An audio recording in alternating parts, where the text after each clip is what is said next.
তুই পয়লা বৈশাখ উপলক্ষে কি কিনেছিস? আরে আগে বল তুই কি কিনেছিস?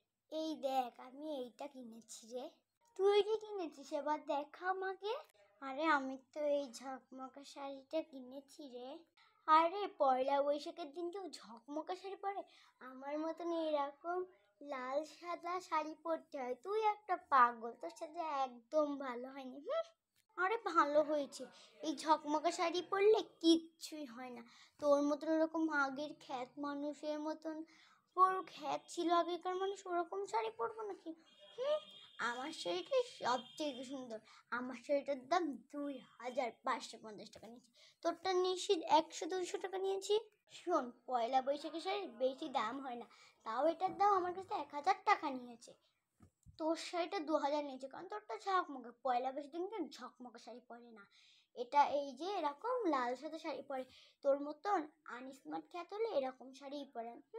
তোর শাড়িটা একদম ভালো না, সে পাজি খ্যাত, একটা বিয়াদব। তোর মতন তুইও যেরকম বেদব, তোর শাড়িটা সেরকম বেদব।